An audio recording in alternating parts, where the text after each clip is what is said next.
Gaming, and then I need to check your audio. Can you talk? No, there's no. There will be. We'll be back in a moment. Try now. Check. 1, 2, 3, 4. Yeah, filters are all running. Real. Thank you, Dad. We just had a little fail coming into the stream, and I had to just check and reload the audio. A small hiccup. That's all you call it. Real Talk is Cheeps, Season 9, Episode 11. 9/11 for 9/11 in a Bentley car. Happy 9/11, America. I mean, how does that fucking line up like that? So it's just like, holy Swiss cheese, Batman.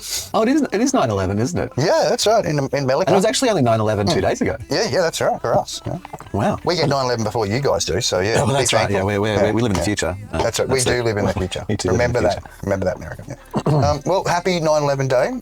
It was a good payout. That's what I guess. Double payout is always a good payout sign.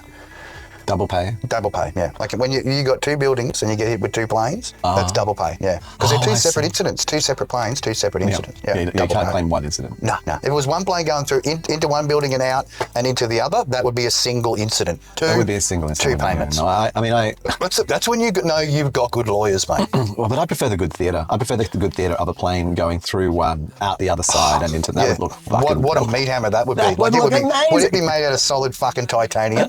Well... Yeah, nano-based solid titanium. It would use similar titanium to the new iPhone Air. Yeah. Which we'll talk about later. I'm going to segue into that. But I mean, titanium's a good thing to build, you know. It's such a solid structure, Si. If you want to start with a base, like it's great.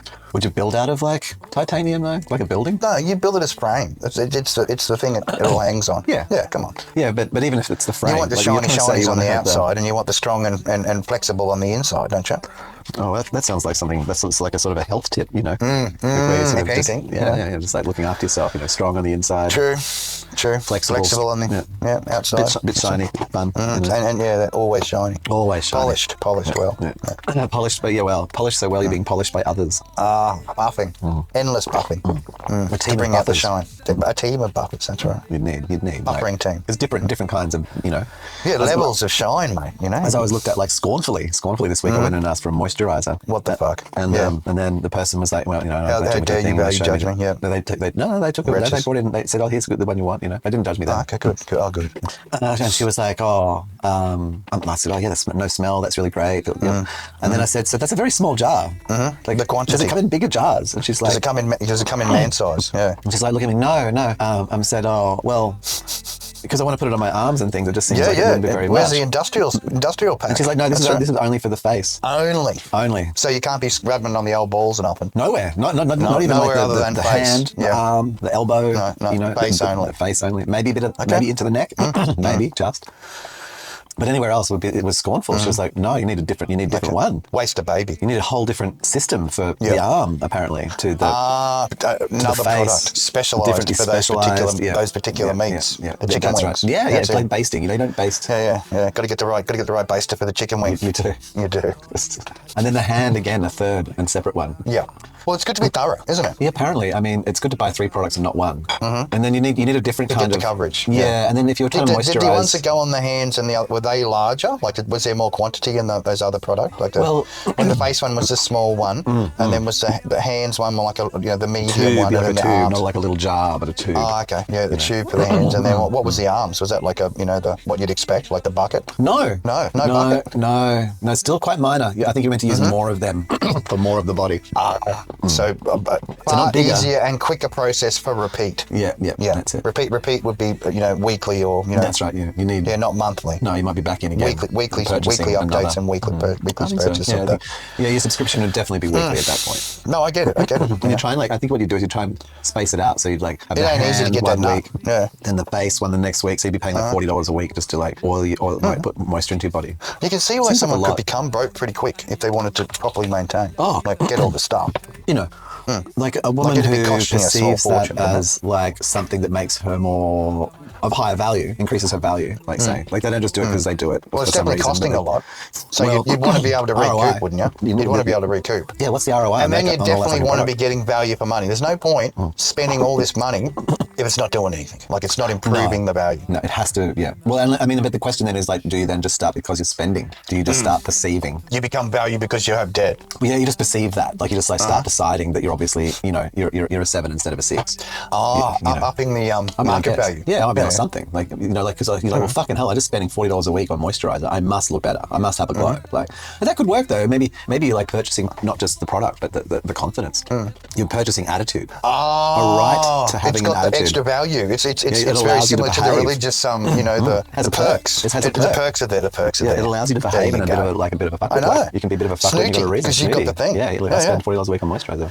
Not everyone can afford the Inviso Zit treatment that I've just bought. You know, it's sexy, exclusive, expensive. Yeah, that's the way we like it. It keeps you commoners out of what keeps us looking good. That's why we look like this. You can aspire to that. You can aspire, but you'll never achieve it. No, achievement is impossible. Yeah, I mean, it's interesting though. Like, I guess at certain lower levels of that, where you are spending like the 200, the thing you've got you're wearing the special look. You have got value. People are recognizing the value. Yeah. The way that I hear that value gets purchased, they're giving you the treats and the things that restore the money, the outlay. The outlay, is being covered. It allows you to do more in the future. But the things that they want to do, and obviously set those as benchmarks as what you consider to be your minimum buy-in, is to make sure those things are covered. They've got to be covered. Yeah, they've got to be covered. And that's interesting. Like, if you're going out just on a date, for example, imagine going out on a date and you've already dropped 300 on your product. Yeah. Then you'd be wanting 300 at least back before you even giving up the pussy, aren't you? Oh, I don't think. That's giving up the. Yeah. That's to be seen with. Okay. Yeah. Like, I'm there having dinner with you. At least a 300 drop to cover my costs. Yeah. Because I've already in the dinner scenario. I've covered the beautiful cost. Yeah, that's right. Yeah. So you best be laying down a $300 plus dinner. The trophy. I've covered the trophy cost. One of the things I can take home. I don't just want food. Yeah, look, you got to have. That's it. If you want to see the thing down, the thing that everyone loves, then you're gonna have to get the bag, and you're gonna have to get the shoes, and you're gonna have to get the. You better be the shoes and the bag. Prepared to put them down. Prepared to put that down. I'm just a table. You better be bringing all the things to put on the table. That's right. The table to. You better know how to use them ropes to get the prawn happening. That's what you need to do. Yeah. You better know how to do the prawn. The little hands have to lift up, start wobbling. That's it. The back arching backwards. The legs. Overextension. Little flippers going. The flipping, that's it. Real prawn-like. Oh, absolutely. Absolutely. You can see it. You can. I mean, I've often thought of like the prawn, quite the human way. They've got very much a physique that reminds me. If you do it right, it's more like a basket than it is a cage. Yeah. And you can feel kept instead of held. Maybe held instead of kept. It's a gentle hug, but with strength. Is it like an oval-shaped cage? Is it like the sort of the early cage before you have because you can't move around much, you can be put into the basket, or you've given up movement enough that you can just be put into the basket and put because then you won't try to escape. No, you just have fun.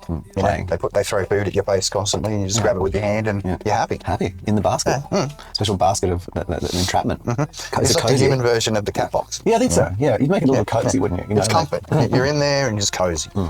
In your little basket, you've got a couch that lets you lay out and feel like there could be other people there that you would, but they never come around and you don't know them. But they could be there. There's enough space for three other people. The voices are there, but there's no faces. No, but they, and you may even be talking to them on the phone. In fact, but still not in the room. 10,000 miles away. 10,000 miles away. Yeah, and I think, but you need that. So in your basket, you need a few sort of excess things to make, and it depends. It depends. Well, it's your universe side. It's your current universe. The basket. You're going out to a full universe-sized basket. No, but I'm just saying it is your comfort zone, and you were thinking more like I got provided. It's provided around you. You're put in the basket. You were walking along, and all of a sudden you tripped over, and then whoosh, you're in it. Yeah. Pretty much. Up to the ceiling you go. Your parents, spinning infinity.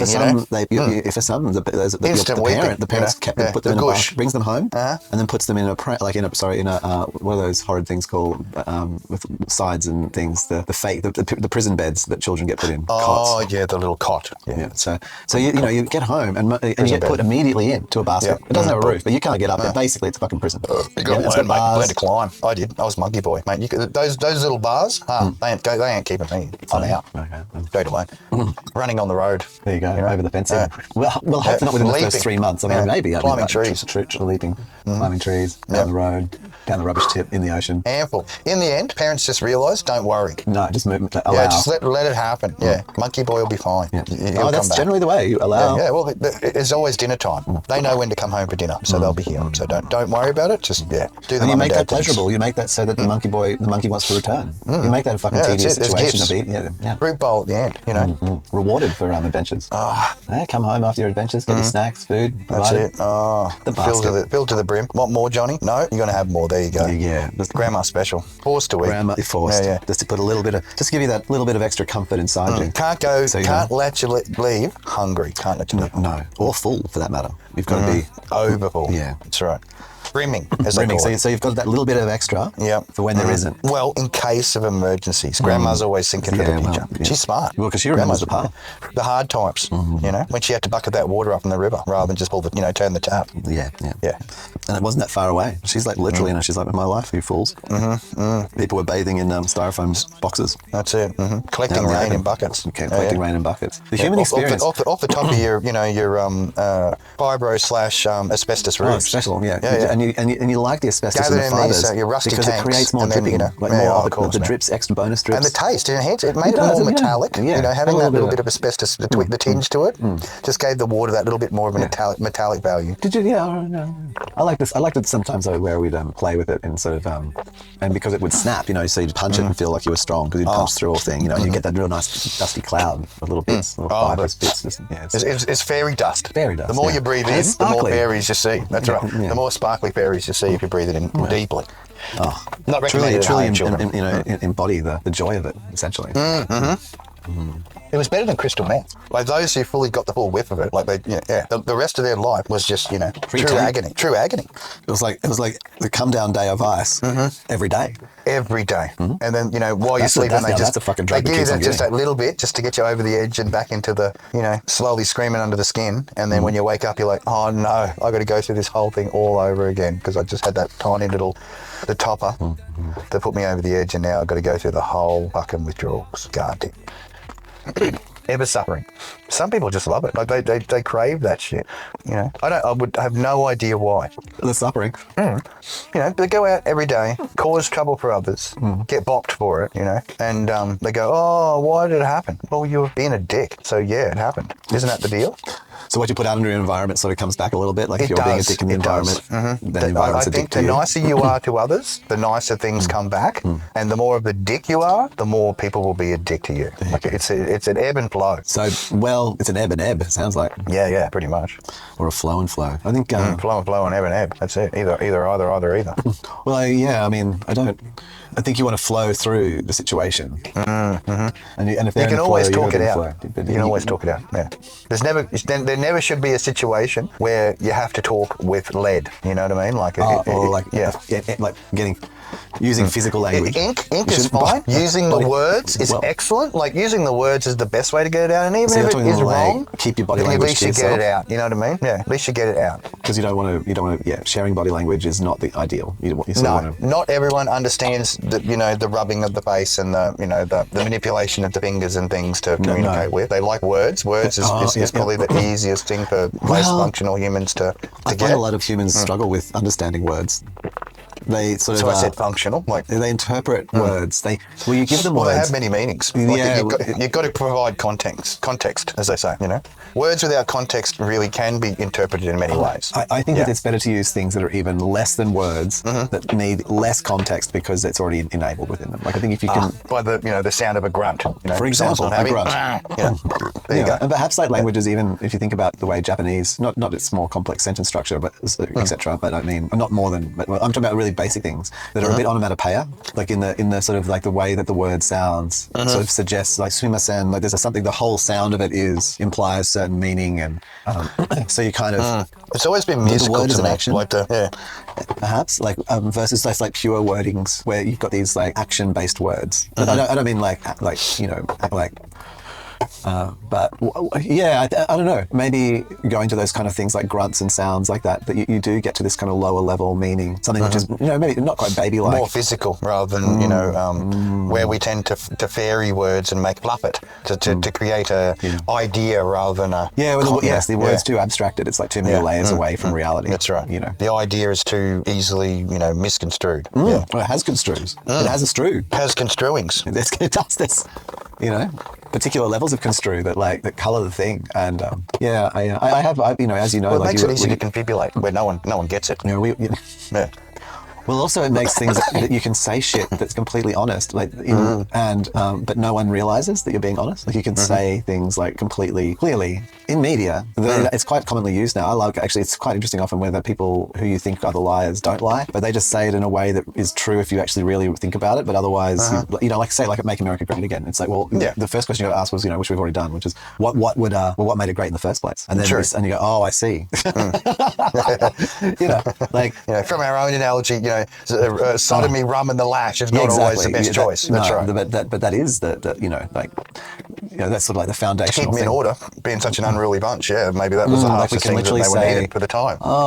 I don't think it was. You think they could have just given the hugs out and it would have been good? They were arresting people for the most minimal reasons. Things would have been less murdery if they were just giving out hugs. People were being jacked up for and arrested for all sorts of reasons to be sent out to the colonies. They weren't really hardened criminals. They were. Like, no, I know. Actually, that was just a whole lie. It was the easiest way to do some deporting without looking like TCs or total cunts. That's it. Oh, I get it. Yeah. Like I'm not.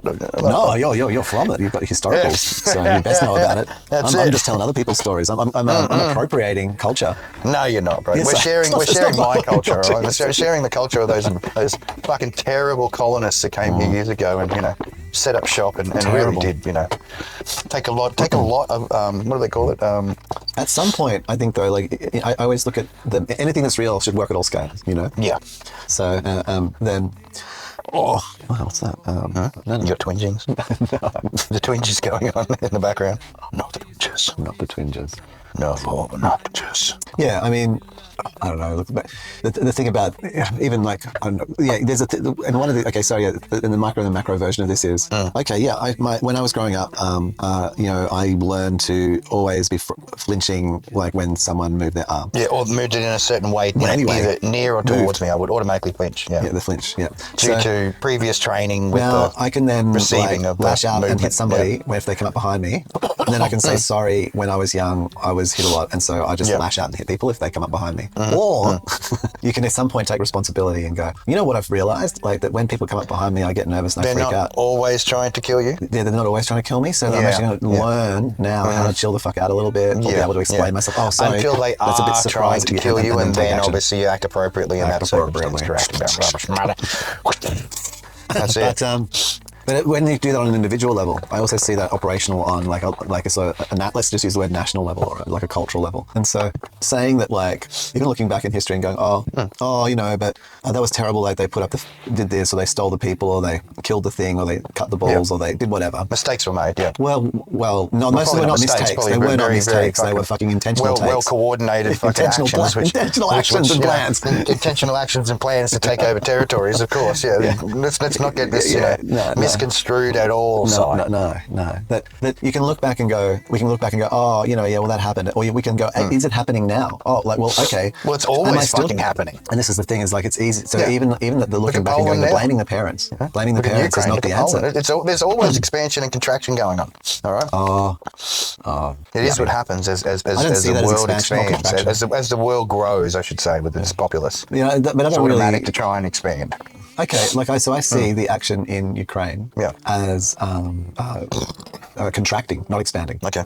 Because what that's doing is the whole thing that did there was it contracted two main things. One is it contracted Ukraine's wheat supply back into itself and burnt it to the ground in the majority. So there's not really any exporting of wheat, which is 90% of the world's wheat. And so grain production has had to be redistributed and localized. That's had a good market drop now, so the price will definitely jack up. Well, it's also had to be localized. Thanks for coming. It's had to be grown in places again, not just where it was growing originally. For a good distribution. You know, if you think about just grow it in many places, grow it around the place. Yeah, right? And then there is a good distribution. Like they used to do. So in a sense, that's been a contraction. Say wheat production in Ukraine, and therefore an expansion, reciprocal expansion, which is then wheat production across the world. Yes. So I can see like Ukraine as being a contraction and an expansion, like in that way. Like there are always contractions and expansions. Or how the financial and expend on energy in Europe was all directed at Russian oil and gas being piped across, and massive investments to do that and to fire those up, and then that was contracted. funded to do it. Yeah. Yes, well, it is cheaper, and so, but then you know, things caused that to contract, and the Russian oil and gas supplies sort of have to be focused sorry about on the pipeline. They're sort of really stuck now back in Russia in its places. Yes, and Europe had to expand its financing and rapid build out of alternate energy solutions. Ways of dealing with the issue. That's right. Yeah. So you know, there's expansions and contractions. I mean, I think that on the surface, the marketing, and it's always I don't look at the ad's interesting. I mean, I watch the ad a little bit. You got to see, you got to see the cool ad once or twice. But then after that, I don't know what you're doing. If you keep watching the ad, that's a bit, you're sort of getting a bit addicted to the ad. You're getting a little loopy. You get a bit loopy, so just calm it. But then look at the result, and I think the result from advertising is always more interesting than the ad itself. Yeah. And and so there's the final outcome. Yeah, there's some great expansions and contractions that have occurred, and then it's all they've done is work towards the better, haven't they? Yes. Overall. Yes. Yeah, it just made it more fair. Yeah. I mean, and that's a big hit. Russia's had to sort of go, well, they chose not to make all that money from oil and gas. Well, that's a big play. That's taking that out, just for the betterment of others, so that they could have renewables and. Well, so that they could be forced to make the right choice. Yeah. Come on. So it's they're kind of like the loser in this situation, aren't they? Well, someone has to be. Someone has to be. Look, you've got all these extra reserves. But now they have their own, they can use those because they have. Maybe you can just help your friends to the south there and just give them some oil and if needs. Work together. I know you guys work together. You're a good team. You are the other world order. So and we appreciate everything you do. Yeah. Yep. It's just always got to be a bad guy. Don't worry. I used to play the bad guy myself. You know what I mean? I'm good at the bad guy. I'm really good. I think I got away with it. Yeah. People think I'm the good guy now. Yeah. That's my turn. Mate, I wear the sheep's clothing very well, I tell you. Yeah. So said it the father. When the good bomb 7 countries in a week. And deliver bombing 7 countries in a week. Deliver those blessings. Even in Civ, we haven't bombed 7 countries in a week. We've maybe bombed a couple, 2, 3, but not We've been a little bit cranky, but we haven't been, authoritarian. We haven't. It could have been a lot worse, all right? Okay? It could have already had completely melted ice caps by now, but we cruised through and we cleaned up the mess, I've tried to be very... And now we're restoring and doing a lot more green, for the planet. Making it better for everyone.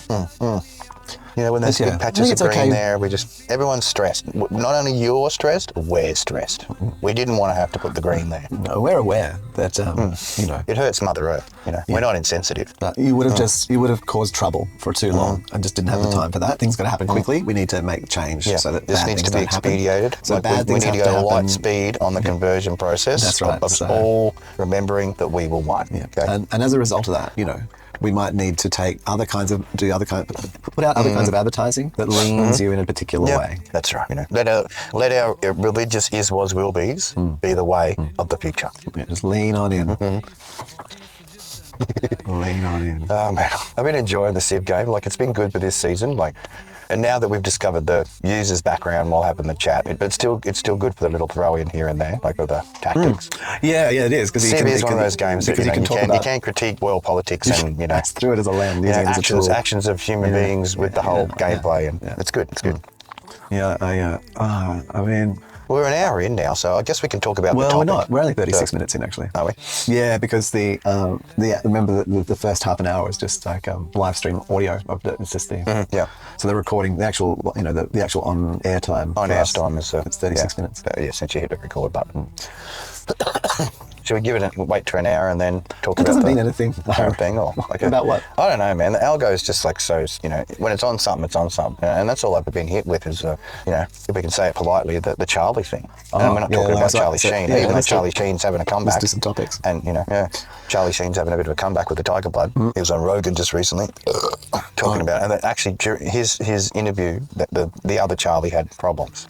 Well, the historical Charlie. Well, the religious Charlie, rather than the 8 gram rocks Charlie, because there's Charlie Sheen and then there's Charlie, the guy that had the terrible thing happen to him. Terrible.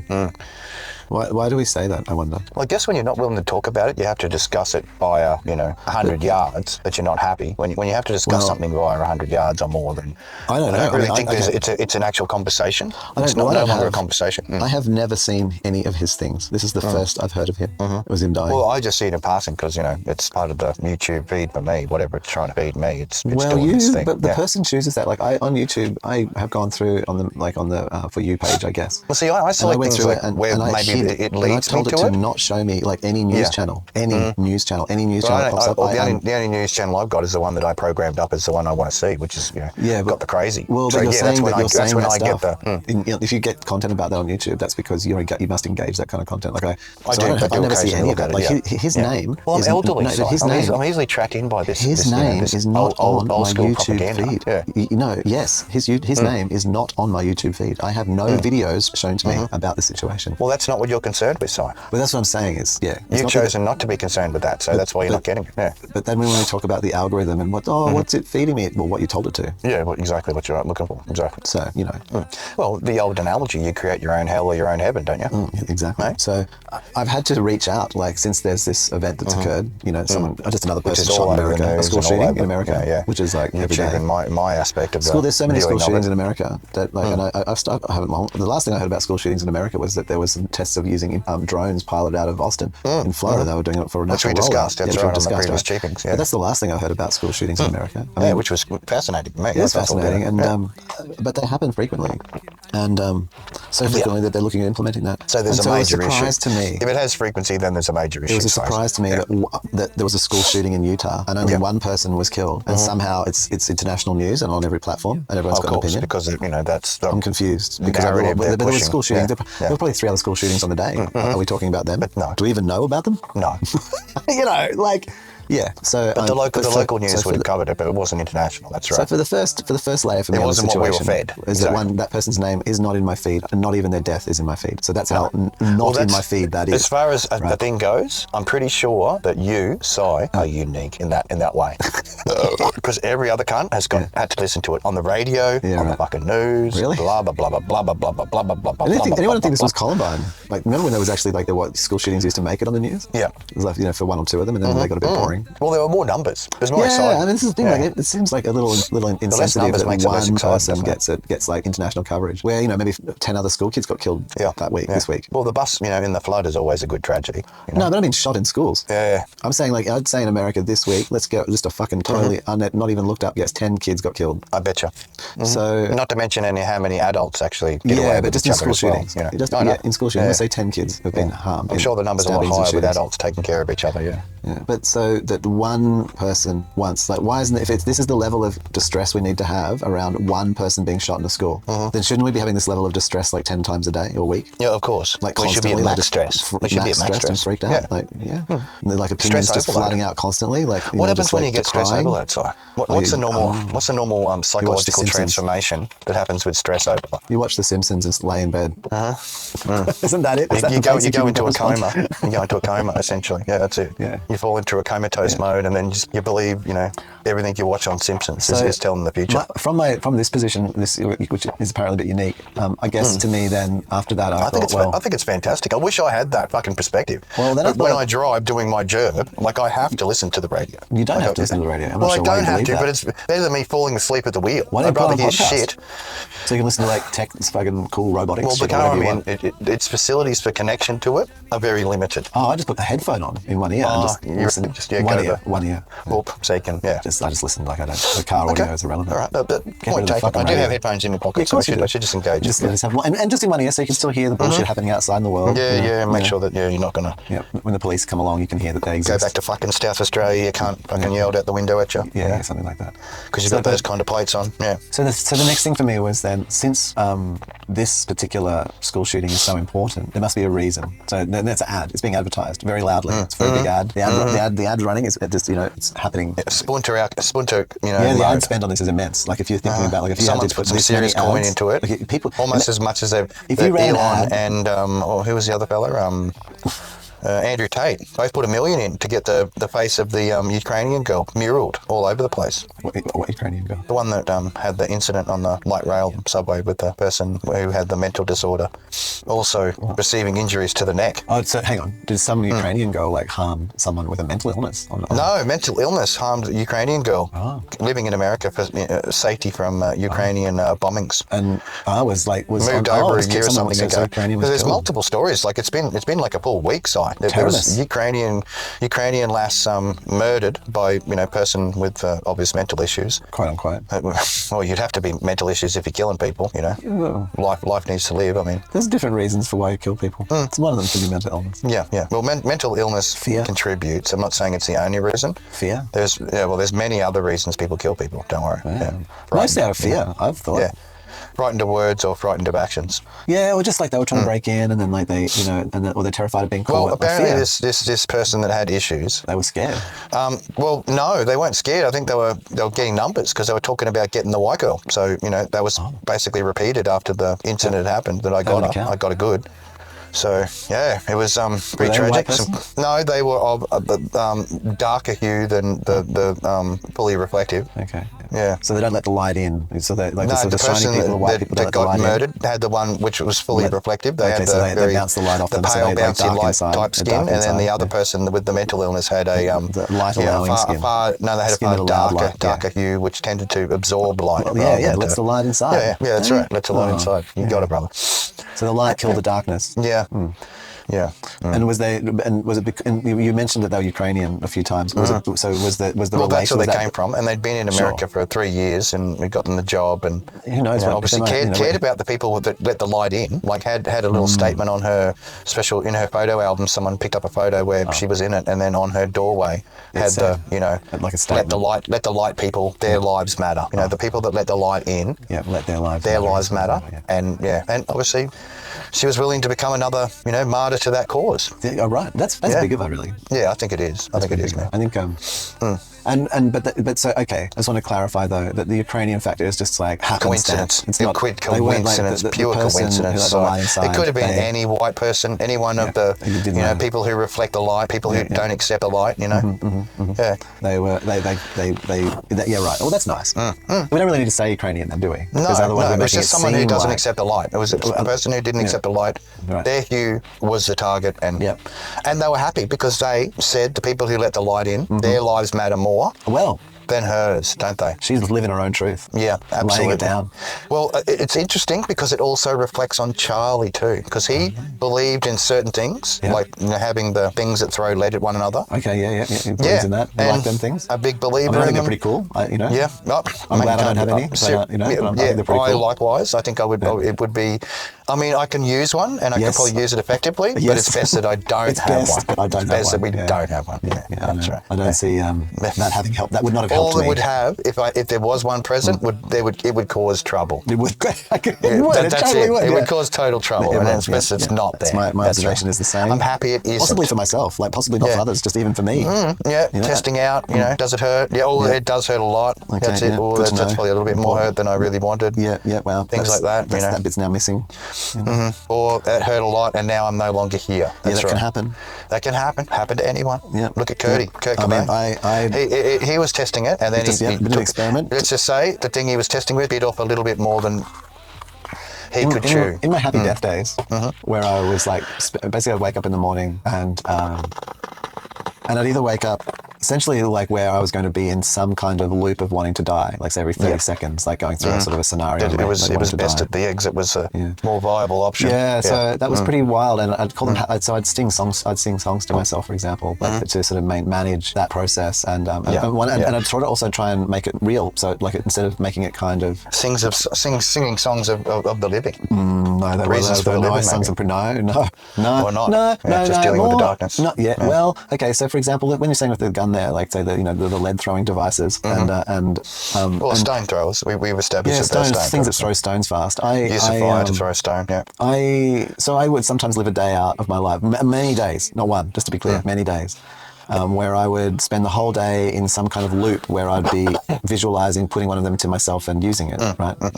Visualizing it so much, practical it was like applications, tiring to be thinking about it that frequently. Like not like once a day or all day, like in a loop, that like walking up the street, bam, bam, bam. So what I did was I took control of the imagery that was being, my brain was warning me with, using as a warning tool of warning. Like you are in crisis mode, brother. Like I can sort of sort some shit out. Shit needs to be sorted.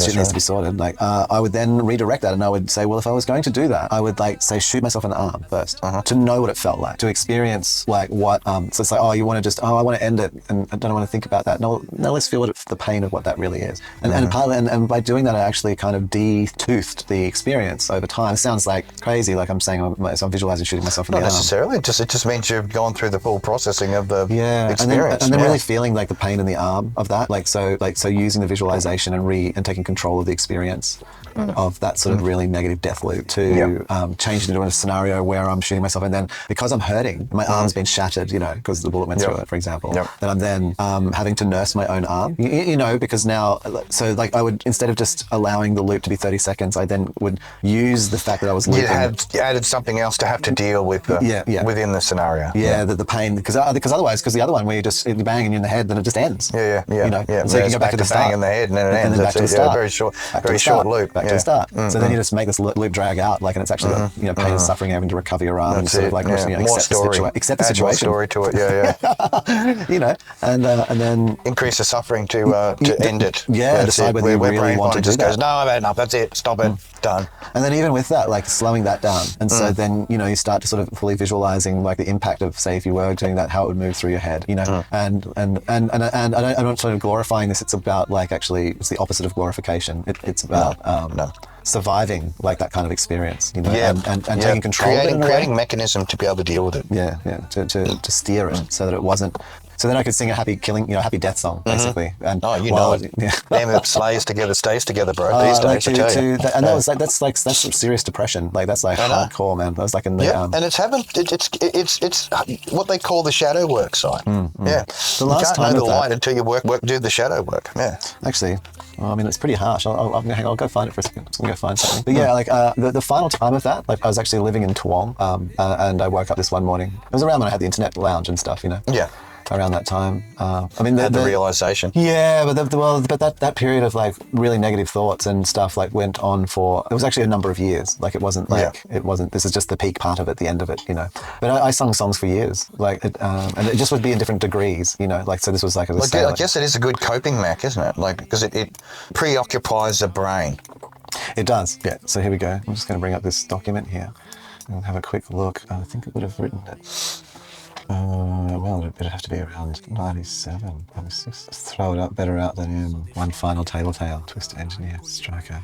Look at the thingy, swish, crying. Somewhere in there, page 17. We'll go to. So these are pretty intense, but I'm going to, as part of this little moment that we're doing, I'm just going to. Thank you for 17, 1997. No, back in 7, I think it was. Yeah. So I woke up this one morning, and I was like, oh no, this is a happy death day. And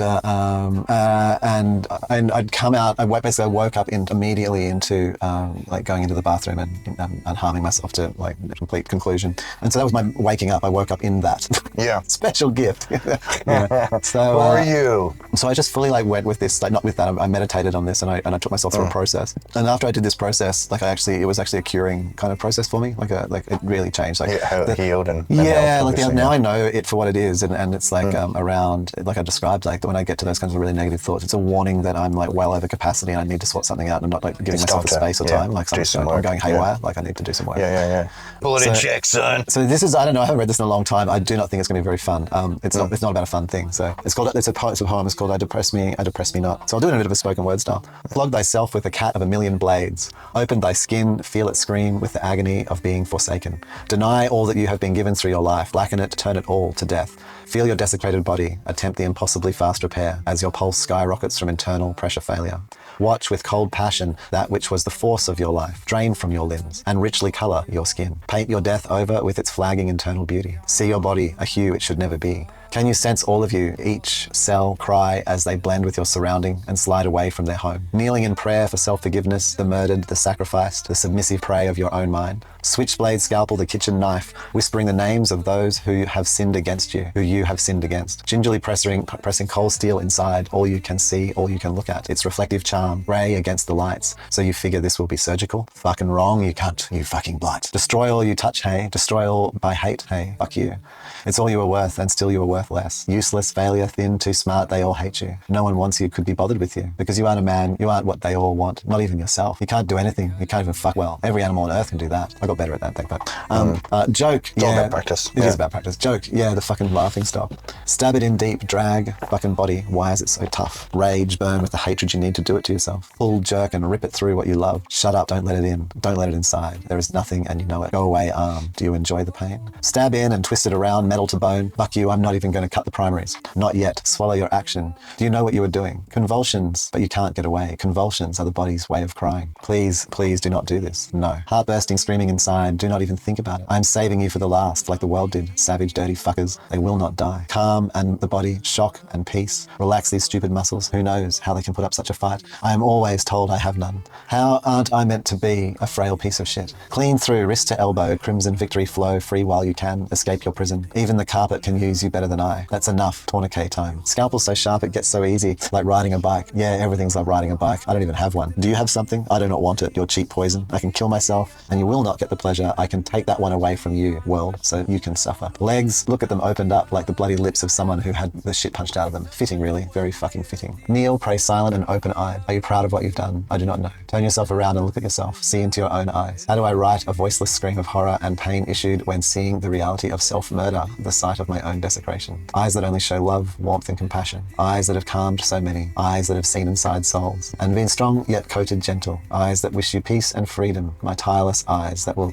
let you take as long as you need. Sobbing tears. What have I done to myself? Why do I need to do this to myself? Salty pain, tears and blood. It is too late and it wouldn't matter and it wouldn't matter anyway. My life is so empty and grey. Release the tourniquets. The most real tears of my life as I watch myself wash away. So that's actually in 1999.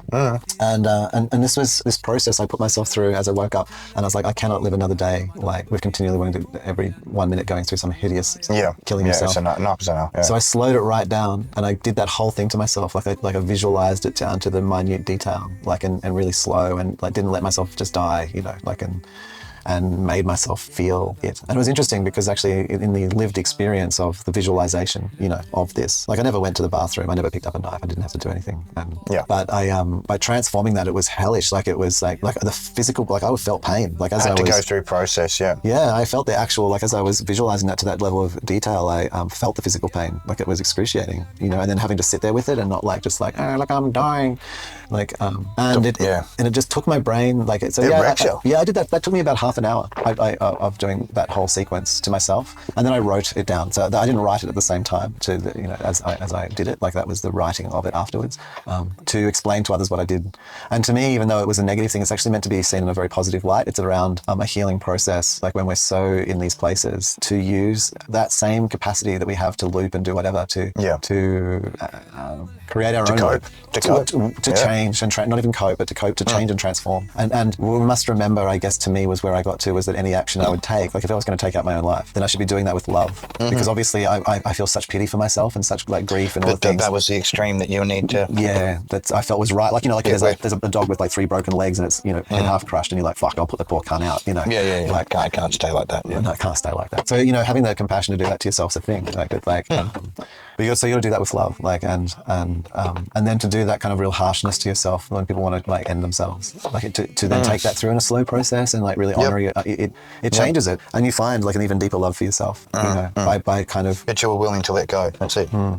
Yeah, and I found that that's hard for me to read that in a way, like in a way where I connect to it and I mean it, as opposed to just kind of like saying the words, because I don't live in that. I do not live in that world. Like that's not the reality. I remember it. I can have, like, I've been back to mild versions of it. Like there've been a couple of times, like this year, even like earlier with the whole insurance thing. But it was very short lived. It was like a couple of loops of it, and like I already was controlling that, and we're not controlling it, but honoring it, going fucking oath, and then like as soon as I could, like giving my brain, and like my brain works well with a known like limit. Well, it's learning. It's learning. If I can call the end in 2 hours. It has to be bloody. Well, like say earlier in the year, like I told my brain like, oh, I'll call M in 2 hours. And then it was satisfied with that. It was like, all right, no worries, I can hold out. And then I finished my work. No one, client didn't really know. I was just a little bit agitated maybe or something. And then called the M. Oh, I'm going to talk to you for the afternoon. You know what I mean? And then just talk until it's stabilized. So that's like a completely different thing than living for years, where every day was like that. And then I wrote, and then I wrote that experience. I depress me not. That's it, bud. Create an up and down so that there's something that you can deal with other than the absolute shite. That was interesting. So there we go. It was a poetry reading on The Talk is Cheap. All about killing yourself and shit. Yeah, that's it. Yeah. Be gracious, learning to love yourself enough, but suffering, once you've gotten to a certain level, maybe it's just best if you're not here. Yeah, look, it doesn't really work that way. Beyond that, I've got other insights that, tell me that functionally, that's not a great plan. I think a good thing it's well presented in ReZero, starting, with Subaru, the character, he has he gets killed and then starts back at a point, and so he can appear like to the people that he manages to solve, big battles and things like that, because he just died 100 times to get through it. But it doesn't seem to go well for him. He's a good example of, like, I think psychologically in some ways what happens to a person. If you were to kill yourself, and so what happens is you kind of continue on, right? Like, so unfortunately, you don't really succeed. Whichever instance of you continued, you're that one, and it just keeps going. What was left, yeah. Yeah, so if you have lots of, like, offing yourself bits in it, then you get damaged. Real damaged hard. Like, I don't think that would be... Not helping the psyche, yeah. No, very negative. Yeah, negative to the psyche, if anything. So I don't know this. I'm interested to see what the result is from the massive Charlie ad that's being run at the moment. Yeah, because it's got a pretty big reach, pretty big spend. A lot of people seem to be trying to cash in. There's plenty of stories. Yeah, much cashing. And you know what amazed me the most, Si? Like, other than this tragic event where someone lost their life, which happens every day. Is it the tragic? coverage, the amount of smartphones that were looking at him at the point of the impact and the damage. Like, there was every angle. If anything, you could stitch all the videos together to make a full, like a CSI Miami 3D scene from the footage, be able to use AI and then create a whole scene where you could be walking in there and, getting right underneath where it's all spurting out to get exactly the angle, okay, like they could just do that, you think? Like, it's sort of... Well, they caught the guy. 33 hours. That's all it took. Well, at least a suspect. Allegedly a suspect. A suspect. Had special messages on bullets. Really? No. Love letters. Modern day love letters. Really? And who's telling you that? Not just you, obviously. No. I don't make up shit. I just tell you what they're pushing out there. Oh, okay. So so the people in control of all the things have decided that certain things are the way they are. And that love messages were placed on the ammunition. Well, things should be done with love. I get that. I mean, if you're a big fan, you send them all sorts of love messages. But I mean, no. Who are the love messages? I don't think this personally is a good message. Is a good message of love. No. No. I don't really care. I'm just going to be honest. I've never known them. Well, I've never known the person. No, neither do I, man. It's just, and someone since I've asked, like, I don't know that it means anything. I don't know that it means anything, really. I think it means what's going to be put upon it. I spoke to one person. They were like, he wanted people to rape his own daughter, and so that. Damn. Okay. He was into, like, extreme. His own daughter was raped. Like, he'd like force her to have the rapist's child. Oh, so he's no like, choice. Yeah. So I've heard that. I've heard that the guy's such a clown. Like, he's just like a buffoon. I've heard that, like, he's like... well, to get noticed, I mean, that's modern day. You got to be a buffoon. But a particular kind of buffoon who he's basically good he's funny to watch. He's funny because he's such a dickhead that, like, he goes and, like, debates smart people and stuff and just makes a fool of himself. And so he just looks like the school clown. And so... well, everybody's got to laugh at somebody. So... because a good way of getting discussion started is with a little bit of, laughter. People wanted him to live because he was funny to laugh at. I don't know that's a bit like laugh at, not with. No. There's a difference. I don't know. Doesn't sound all that good. I don't know if that's his worth to people. Like, it was just a joke. And well, it wasn't a joke. It was to get people to get agitated. No, that he was a joke. Who, Charlie? Just a joke, but then it was funny to watch. Well, I think it's the premise of they're saying the thing that you wanted to say. It's good that they're saying it because you don't have to. Oh, I didn't get that impression. I got the impression that he was just saying such ridiculous things that, it's like someone going in and trying to, like go in and talk to smart people about things they don't know anything about, and then just looking like an idiot. Like, that woman who does that comedy show, like, she does a little comedy routine and she goes in and pretends she's, like, completely ignorant and will be talking to, like, a quantum physicist, and then she just says, like, the most absurdly wrong things, and she just doesn't understand, like, intentionally misinterprets. It's a whole comedy routine she does, like, Oh, the acting dumb. Yeah. Well, not acting. Yeah, but she does it as an acting dumb. But he was like maybe like a real dumb, like so that kind of thing where you go in and you know like you're so stupid that you think that like the stork brings the baby or whatever, and then there's people like showing you clear evidence that that's not the case, and but you need like, but you still don't believe it when you come out. Like even though you lost the debate, you're so like sort of like kind of dumb that mentally deficient. Like you suffered some kind of educational retardation in your life that means that you don't even realize that you don't even realize that you're unable to know that you're wrong. Like you're just so stupid. Like that even someone provided you've got no recognition of being you just walk out like you've like nothing happened. Yeah. And then I think that like that everyone that maybe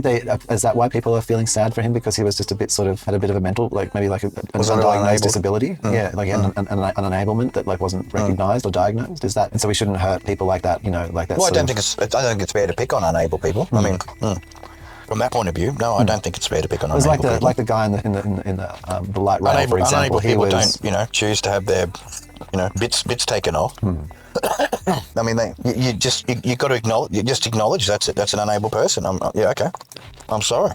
They have that certain particular view. Most of us are looking at them going, we don't have that view, but we let them say it because it's their right to say what they wish to they wish to say and have their little words. Okay. I mean, isn't that the current thing that we let people have their words? I suppose. I mean, we let people. Not really. Enunciate, yeah. Not really. We let them learn other people's words. That's what I would say. Okay. Like, you're allowed to go to university and learn what other people said, and then once you can show everyone that you can repeat what everyone else said enough, and most people don't get to choose. You get choices, right? Yeah, you get choices of what you can say. That's what I'd probably more accurately suggest. Yep. No, I hear that loud and clear.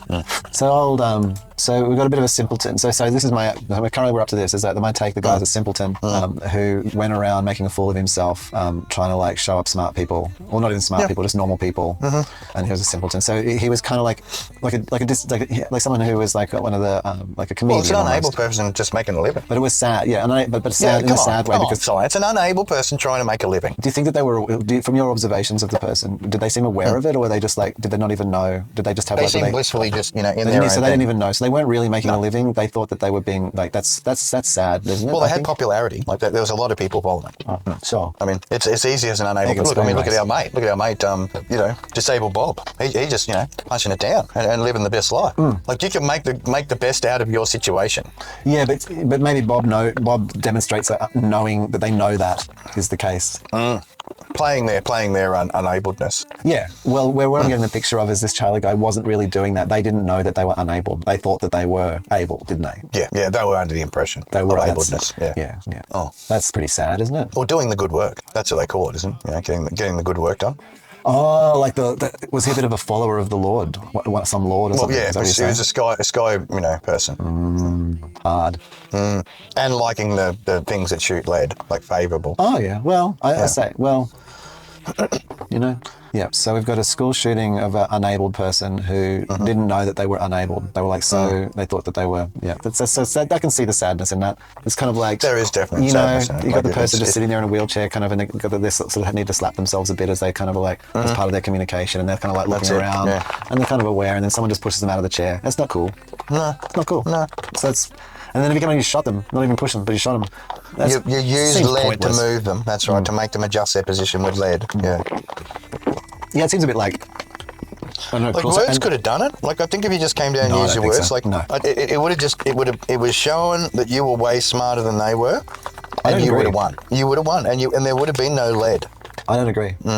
No, because the way that this has been described is that this Charlie person didn't know that they were unabled, and so it would have been very hard to use words. You could probably use any kind of words you want to realise their unabledness. No, they wouldn't get it. The cultish convincing was too strong with this one. Yeah, well, if you've got that kind of level of inability where you don't even know that you're unabled, then you've got that's a serious retardation. I mean, I didn't realise I was unable when I was in a cult. Sure. Well. It wasn't until I left the cult that I started to realise how unabled I was. Sure, but you were fighting against it at least while you were in there. You weren't like I didn't like any part of it. Like it made no sense to me. So like how are we the only ones? How are we the only chosen ones? Like that to me is like there's too many other nice people. We can't be the only chosen ones. Doesn't know. See, like if you go down there and try and use your words, they won't work. They don't work on people like that. It doesn't work because they're just like but whatever their fantasy little dream world is, but that they live in. They're solid in it. Like they've got 100% investment. So it's hard to convince. sense. Yeah. Hard to use words. I think that's so you reckon the lead with the words on it, the lead with the words written on it is far more convincing? Well, good question. I had a period. Because there's two ways of delivering the words. You can put the words on the lead and then send it. I mean, it's a pretty harsh letter. So I remember a person talking about that they believed in capital punishment. That's another good one. Yeah. Yeah, they believed in capital punishment. Yeah. And I was like, okay, yeah, no, I hear that. So I asked them then. Well, are they the ones that are prepared to do it? No, I said Maybe to that them, should have been the question. And they said because they felt that was educational. So we're looking at like words on bullet, words on lead.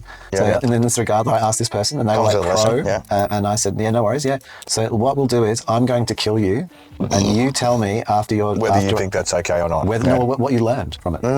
Your experience from the you tell me what you learned from me killing you, and then from that we because they believed that that if the capital punishment worked because it taught because it was it was an educational persuader or a persuader. Yeah. So I said, no worries. Well, what if I kill you and you tell me what you learned? And they immediately saw the error of their ways. Of course they did. Of course they did. So that there was something that's using not entirely logic and wisdom. Yeah, there was something not entirely right.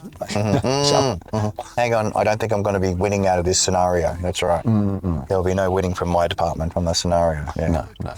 So in the same way, I don't know that, once again, going down and trying to use your words wouldn't have worked with old Charlie because he was an unable person. And then also the bullet, but a bullet doesn't teach you anything either. He didn't learn anything from the bullet. No. He's not going to come out with a more enhanced way of looking at the world. All the bullet did was convert him from the unable person into the other people's, into the martyr.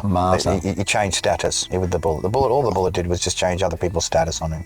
Yeah. So that sounds like from being just a human purpose then. So the purpose was that was what it did. It's very strange. The universe works in strange ways. So this is where we get to the marketing element of it, what I was talking about. So it's like, well, when we look at the thing, let's look at not the ad, but what the result is. What they're selling. What are they selling? Yeah. Or what was the marketing overshadowing? What was the thing that wasn't obvious? The cover up versus there's many aspects to it. I don't try and get too far into the nitty gritties of the I doubt there's complexities, but I like the process. I like the process and what it was trying to push. Because it definitely pushes that whole penis good, guns are bad. Why does it say penis good, guns bad? That's interesting. Well, I don't know. Two different bullets. One makes life, the other one takes it away. Do they? Was there different bullets? One's a human bullet seed, the other one's a human extractor, or exited from the game. There you go. Exited from the simulation. Yeah. So I think that the most valuable thing to doing this to old mate was surely that was the value in invigorating the people who were similar to him, like maybe vested people interest. Who were ones who had a vested interest. Yeah. Well, who were disciplined. Well, I've heard a lot of this talk that you take away one, you create many. Right? Yeah, you create even more disabled people. Yeah, more disabled. That's right. More fanatically disabled. Desperately. Yeah, desperately disabled. Yeah. It sounds like a date with a girl who has no neck. That's an interesting it's an interesting angle. I wasn't really thinking of the I just throw a left ball in there because we've got some external participants. So that's what I think. I think that the reason at this point, so that words didn't work, bullets wouldn't work. You can't tell. So it's not about educating them. No. It was about. It was very similar to the negotiations going on over. It's about what the value of their death would do. You can make a very quick statement in the what was the negotiating. Value? So what would it create? Would their non-existence increase other, would it inspire other disabled people? Well, I guess the search for more unable people helps, and helping those who are even more unable to come forth and to have their views and then to be seen and then aftermath from that. So it's a real sort of coming out of the closet moment for a lot of unable people. It is. How do you feel about it? Are you praising it? Are you doing a little dance? Are you singing about it? Are you laughing and having, an enjoyment with coffee? Or are you going, hey, look, this is a really shitty thing to happen to an unable person? Well, regardless to how unable they are, they still get to have a say. Well, they should. Okay. It's not really fair if they don't. No. That's what the conversation's about, is letting people, hey, look, I don't necessarily share your view, but you do have the right to voice your opinion. I mean, your opinion ain't going to mean much to me because obviously I don't share that view, but, please have it. I'm growing up and know. I'm growing up enough to be able to accept it and go, look, there is a difference there. There is. But often the problem sometimes can be with unable people that they can get a bit landlocked in a certain thing. So they don't really solid allow. in their view. They're like, no, chicken sandwiches, only chicken sandwiches. Yeah, you know, yeah. they're Won't very accept anything else other than the chicken sandwiches. Yeah. So is that really allowing? You know, is the unabled person? Well, it isn't because they're staunch in their view. Correct. Right. Yeah. And was their view, you know, perchance like, did it sort of want other people's views to change to theirs? I suppose it would have. Hey. Yeah, of course. That's part of the whole come to the dark side. I see. You're always trying to convince somebody. So this unabled person, this Charlie unabled, they were sounds like they're part of like quite a tedious set of people then. Like there's like a lot of resistant unabled folk who, you know, really kind of causing havoc. Aren't willing to negotiate. I don't know. Because I think that's negotiation is the way to peace. You're not going to find peace without negotiation. That's interesting. I mean, well, maybe. Look, if you've got a place where you're negotiating and then all of a sudden you decide to make it, if you make it 3,000 degrees hotter, then it's not a very good place to negotiate it, is it?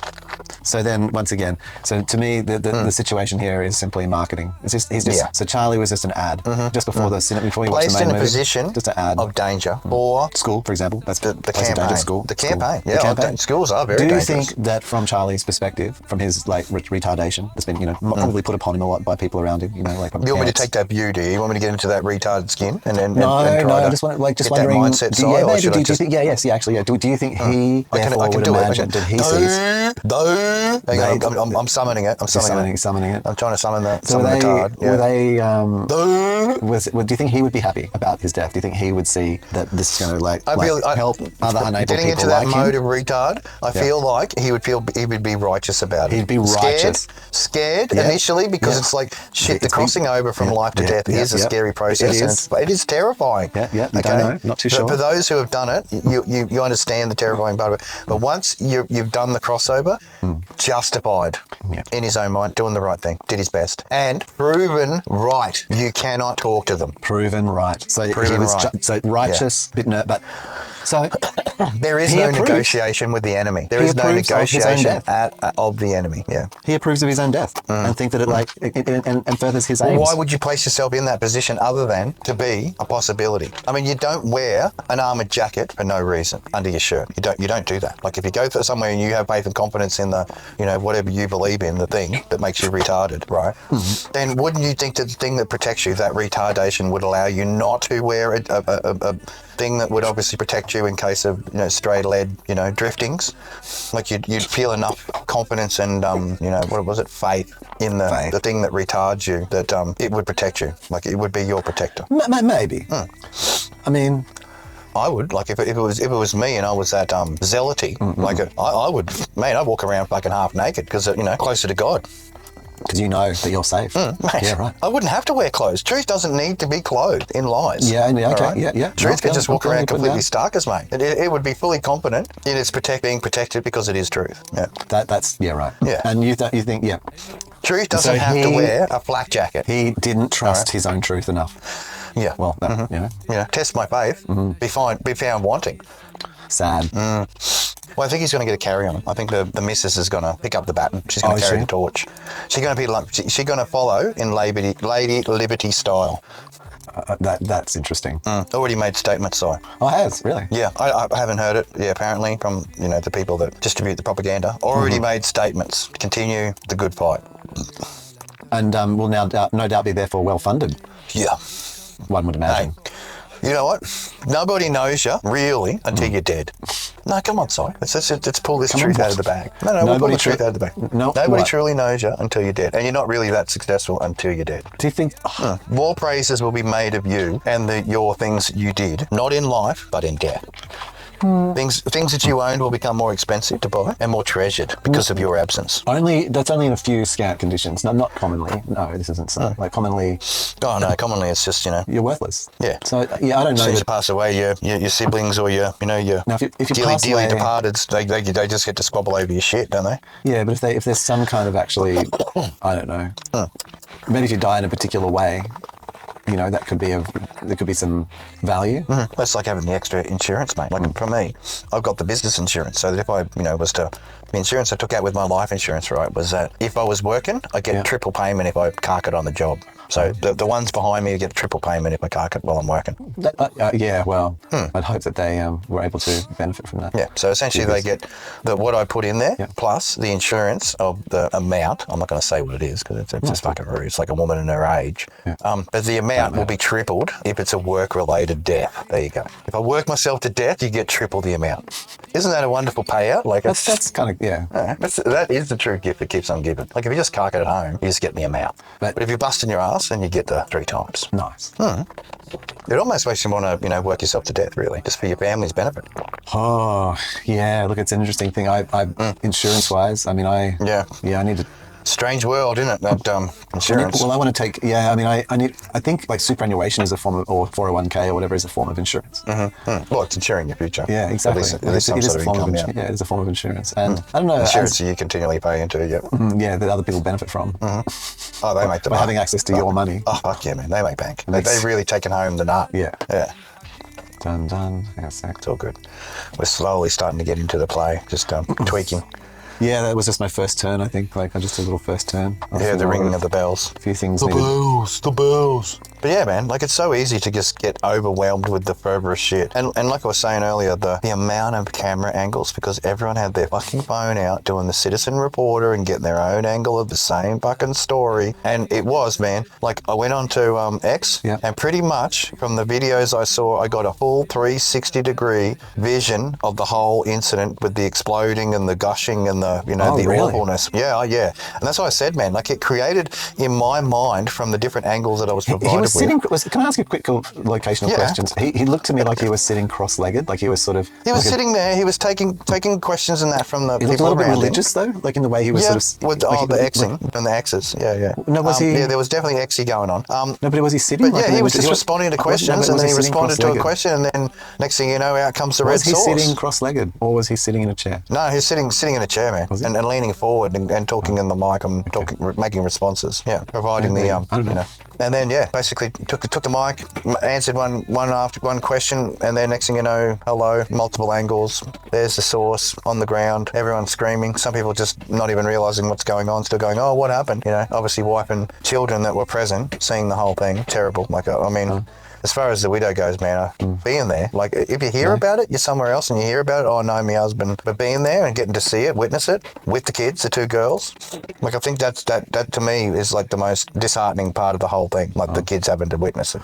That's pretty fucked up. I can't get, sorry, that you care that much about this. I mean, it's kind of good. Do you think it's bad? All I care about is kids witnessing just fucking bullshit. Because like, seriously, that's what I care about. That shit happens every day. Yeah. That some poor kid sees their parent. Also has to witness in another, shitty way in some other form, somewhere else in the world. Yeah. Well, probably within one county of where he was done. Yeah, there was a kid dealing with another fucking shitty situation. Yeah, and his mum watching like something happen. Yeah. Probably the police doing it to them. Yeah, authoritarian. Yeah, that's right. And then him feeling upset and like looking at them as in a bad way. because his experience is like fucked. Yeah. Beefy, so. Well, I don't know. Like it's sort of at some point there you got like. Look, yeah. If there was something that could bring America together in this, if I thought about it, like in a way that, like, so I don't get too like, fuck them all. Is the kumbaya moment. Yeah. Well, is that he sounds like a very average person who's like a little bit retarded, like a bit of a bit unable, didn't know. Unabled, yeah. Unable, didn't know. Oh, and had been retarded. Well, let's just say religiously unabled, because he was probably a smart guy. Well, I mean, he was smart enough to make money off fucking people watching him argue with other people. Most people aren't that smart. That doesn't make him smart. I don't see that way. Maybe cunning. I don't know. I don't have enough. I haven't seen enough good content to make an opinion in that way. Yeah, true. We don't have enough background on the character. Yeah. So exactly, bro. So other than being in my feed and you not even knowing about him, like, yeah. But like that he can be seen in a way, like, the serious reality is that people in schools in America are being shot on maybe a daily basis, and other children and their parents, etc., are seeing family members, fathers, brothers, also being messed up. And so this kind of shared experience is the every person experience in America. Common, and becoming more common. Yeah. So he's like a symbol of the normal, and it's kind of like sort of a unifying about what we all experience kind of thing. Our bonding experiences. A bonding experience, yeah. Sounds like a unifying moment. Could be. That's how it could be a unifying moment. If you're prepared to work it well enough to make it that way. Yes. Yeah. Not everyone would be that keen to make it that way. No, of course not. There's always going to be some sort of resistance. So interesting. And what about this? You're saying, yeah, interesting. So I don't know. Yeah, that's it. I mean, I think it's good that that it's really that sort of that people get shot in schools is become headline again and important again in America. I think obviously a new form of communication. It's so sad like getting messages across. I think that also this thing about that though, that people's levels of tolerance. What you were subscribing a bit to there was like, oh, it's not right, it's not fair. Like, and it's like, oh, that feels a bit sickly to me, a little bit sickly. And we should be sharing the experience. Like if it can happen anywhere else and it's not covered in the news. No, but this thing like that, like it's not, this shouldn't have happened. It's like it does fucking happen. What are you talking about? Well, no, I think it's just sad when it happens. Like it is a little bit sad. There is some emotion that is gleaned from it. It's like, it is like, this is actually the universal experience. Like, I don't think it's sad that it happened to Charlie. Dealing with the loss. Seems normal. Charlie's just a normal man. His wife's a normal person experiencing normal things in America today. Yeah, which shitty things happen to any person. That's right. You don't have to be a celebrity for shitty things to happen to you. No, the only reason is parasocially giving a fuck about this unit. Just because why he had a billion followers or a million followers. Yeah. Because he'd been a fool. Like played some dickhead on in the media, like making himself look like a fool. Made other people laugh and said things that other people were thinking, oh, maybe I shouldn't say that. But hey, I'm a subscriber because Charlie says it. Yeah.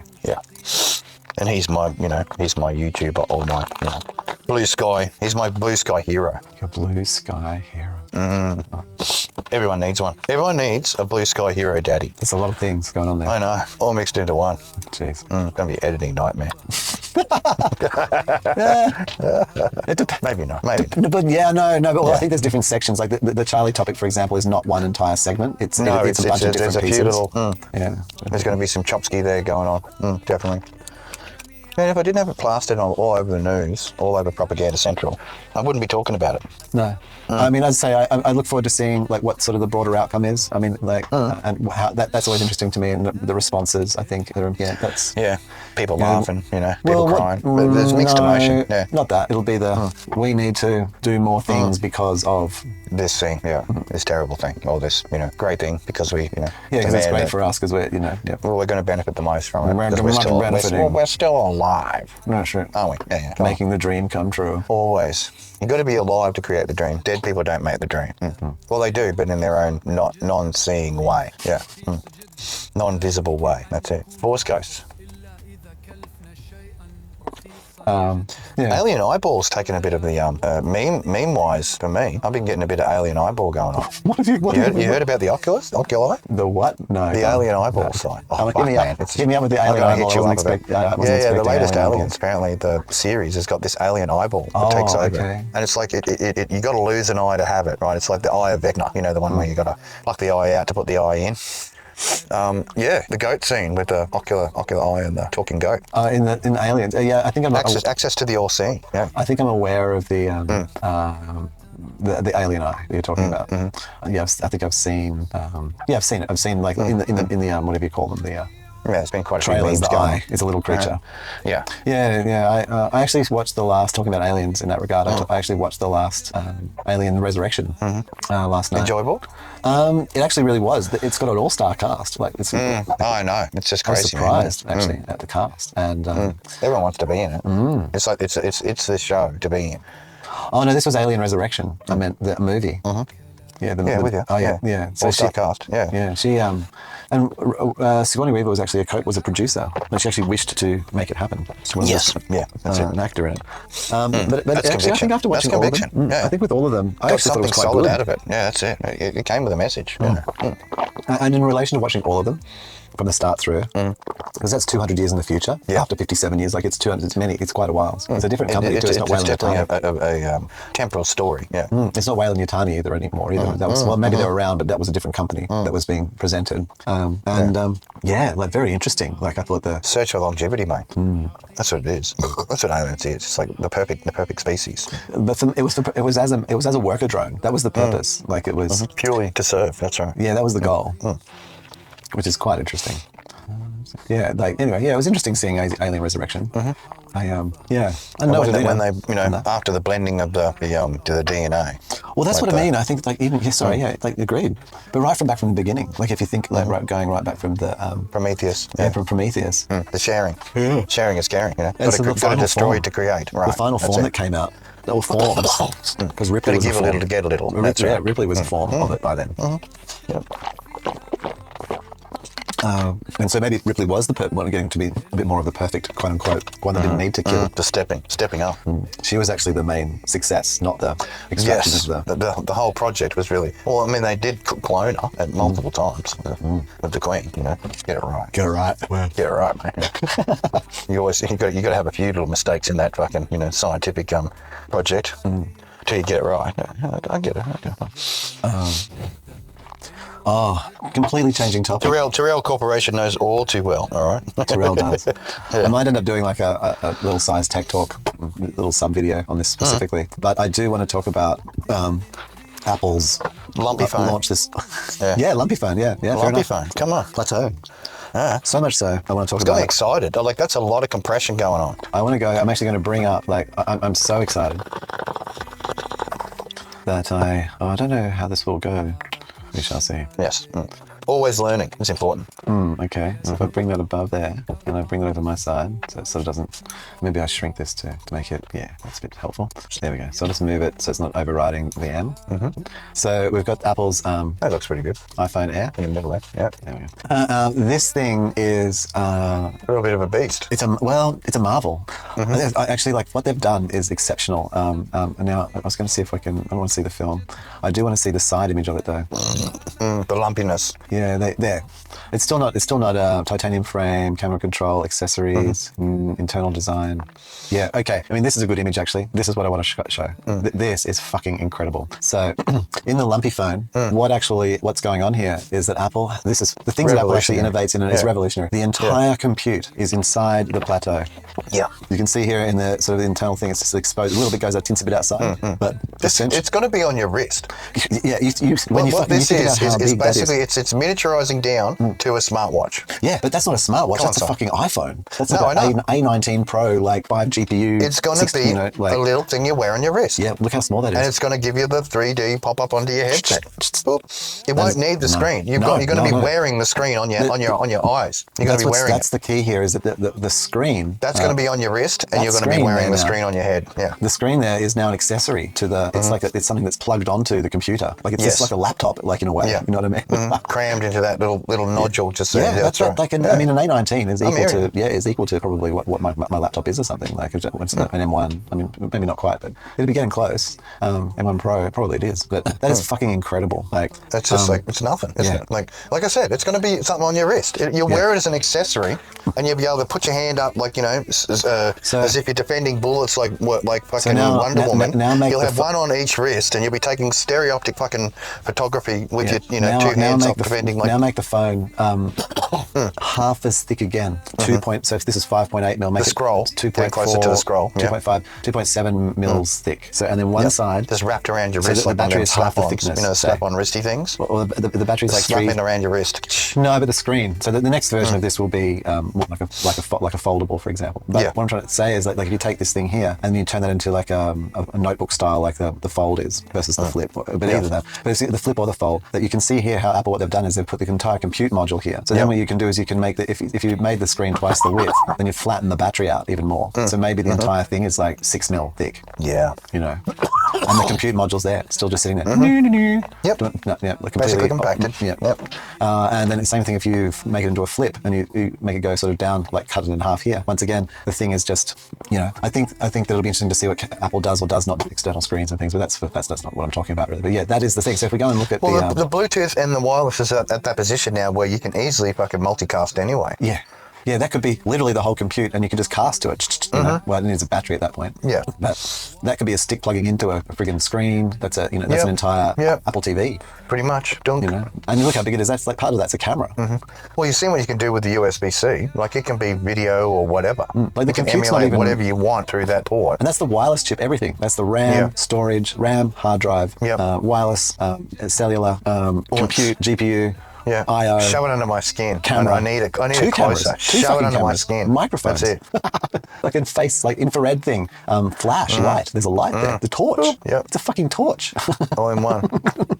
all in one module. Yeah. That's Incredible, madness. man. Like everyone's like, oh, I It's don't know, going it's a bit somewhere, underpowered. that's for sure. Or, Like, to make it that- it's only got that, one you know. camera. You're like, you don't even know what's happening. Like, Yeah. like look at what. Shut up. Shut up. Like, what the fuck? That is incredible.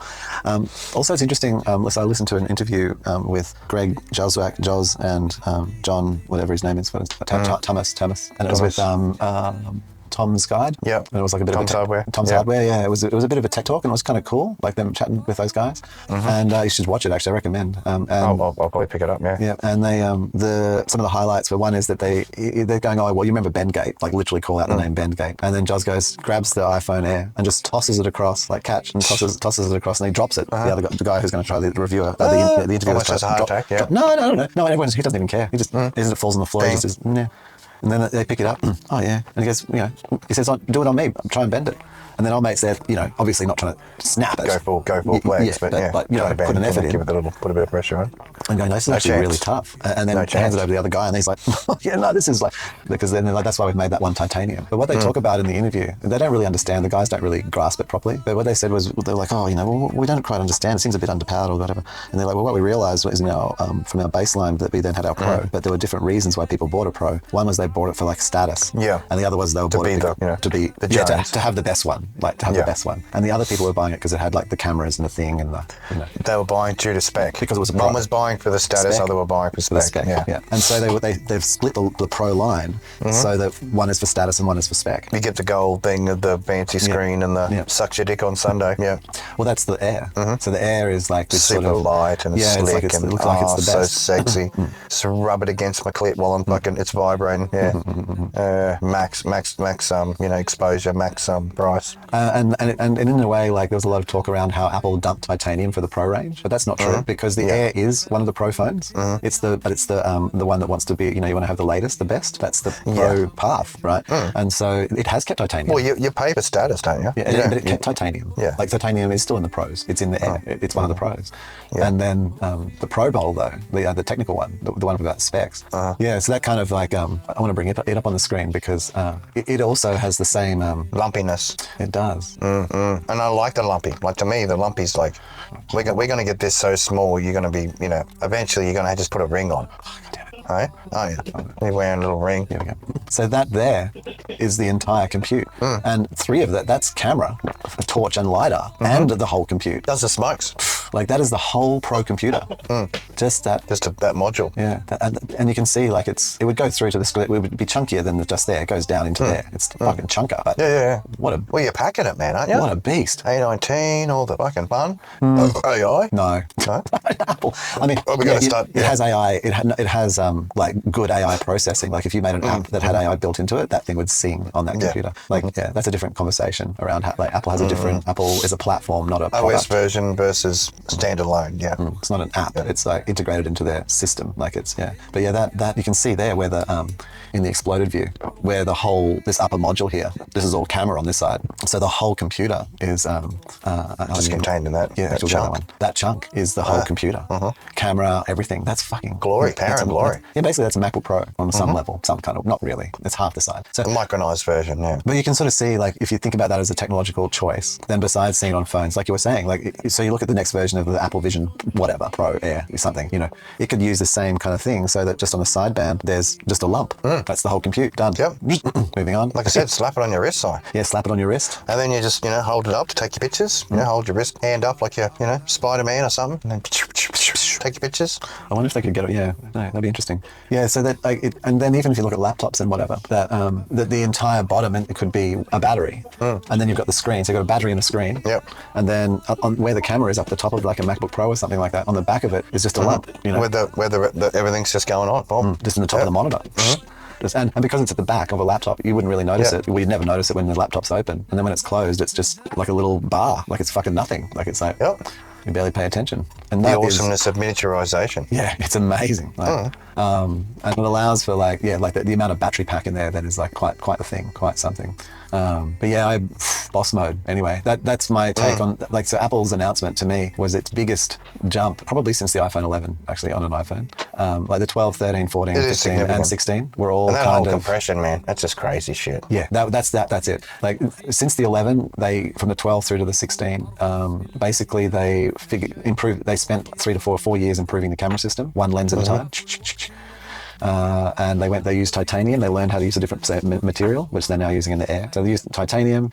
They figured out like the cameras. They built like their modems, own modems, and all that kind of business. And yeah, I think like this is the culmination of all of that finally. In all the work they've done, pretty much. Yeah, all the work they've done from the 11 through to now, and it's sort of all come together now in this like perfect, well not perfect, but a really top package. And it's a bit of a move forward, whether people recognise that or whether. And the base one itself is exceptional anyway. You don't even there's no reason to even get the Pro, like really. It's all worthy. Yeah, it's all worthy. I like that. Yeah, I like that. And I think what I think in that is that the 17 then is actually the flagship phone in a way. It's become not the Pro pinnacle. or the pinnacle. Yeah. The base model is, and it's the one that you kind of compare with competitors. And then what you have is whether you want to have the latest, like if you're going for status or specs. If you don't like, if you want more than just something that rocks it anyway, then you go for status or specs. Which are the two kind of paths you want. And so they give you like the three options, like awesome, status, more specs. And interestingly enough, like this camera system, it's a little better, of course, but essentially this is the iPhone 11 Pro. Like it has the same zoom options, and it's kind of like weird. Yeah, I don't know how to. Yeah, like that would be the iPhone. They haven't tried to eliminate it from other models. They've just let it be across all of them. Yeah, the screen and everything is great. Yeah, like so the 1399. So essentially, in my mind, from 2019 to 2025. The iPhone 11 Pro dropped from $17.99 or whatever it was to $13.99. Yeah, this is the $13.99. Like it's actually engaged that better price point. Yeah, for what it is. But the Pro version is like all the cameras upgraded, everything finally done. It took ages actually. I was surprised how slowly they upgraded each camera. You know that they're perfectionists. Well, I know that they just keep milking the fuck out of it. That's what I know. Well, that's part of perfection, isn't it? Fuck. Yeah, it is. Yeah, perfecting the milking. Milking the fuck. You got to milk with pure perfection. If you don't do that, what are you doing? I mean, geez. Can't get the best chocolate milk otherwise. The other things were whatever, but that was it. That came the plateau lumpy phone. Lumpy phone is the future. Lump is the future. It's in my head. It's not a camera bump anymore. It's like a lump. It's in my head. And this phone here is the old generation. It's like because it doesn't have that approach. It's going to be what's available for Grandpa in the iPhone 100. That's it. That's the iPhone 100 right there. The people who refuse to move forward. I kind of want the orange. You want the standout. You're feeling a bit. Need to be noticed. I like it. I mean, just got that sunny disposition. Well, the blue one, I don't like. I'm not going to go with the light coloured one, but the dark blue one, I mean, would be kind of like I've got the dark green one, so it would be kind of like that. But maybe the orange is cool. I'll wait till I'm going to go see it in the shop and make a choice. Need a close up. Need a hands-on experience. Yeah, maybe. I don't usually use a case, so to me that would be how I'd see it, all orange and shit. I don't know. Interesting. So that's my little iPhone. So get that, might take it disappear. The blurb, yeah, that thing at the top, that's genius. That is some serious improvement, and we love it. None of the tech reviewers talked about it enough. They were all just like, oh yeah, talk about the camera system, like you've upgraded it so much, and it's sort of like, no, they didn't. They actually just added the final camera. Like, yes, which needed to be in there. That's right. Which has been waiting for 3 to 4 years. Like, a necessity. Finally landed. Yeah. And they've got the new front camera as well, which is okay. Yeah, that's and there was another interesting thing too. Actually, just I don't know, was portfolio camera. Well, you can, but having a standard where you can have dual screen, like dual camera, so you're looking at, so you're in the picture that you're recording, very sighty B. Yeah, and stereo optics. But none of the reviewers really understood that. Really, not none. A few of them, but like Marcus or whatever, like, oh, I don't know what the value of that is. You're like anyone who's doing any kind of TikToking or anything like that. Seriously, what do you mean? They want to have their head in the thing. Yeah, that's right. It's pretty obvious why that's amazing. Yeah. Well, you can do it in Messenger. Actually, I just want to call out that Apple's announced a feature that's been in Messenger for some time. So yeah, thanks guys. Yeah. Thanks. Yeah, make the copy and continue. All praise plagiarism. Yeah. the only way to the top is copying each other's homework. Yeah. I did my first test hop on the metro. The furthering of the Super Leap. Yeah, look, you can really feel the mass of the vehicle when you're doing it, like moving underneath you. Oh, it's putting its pressure on you. It's big. It's not like a little treadmill. It's quite an experience, actually. So I think I did maybe 4 steps. I need to count better, though. I need to do like half second. I need to figure out what half a second is, basically, in stepping time. Yeah. But there has to be no one. Like, I was watching it fill up, and even there was one person who I basically was bounding towards. In the 4 steps, and he was surprised. Even he had that look of, whoa. He was like, whoa, yeah.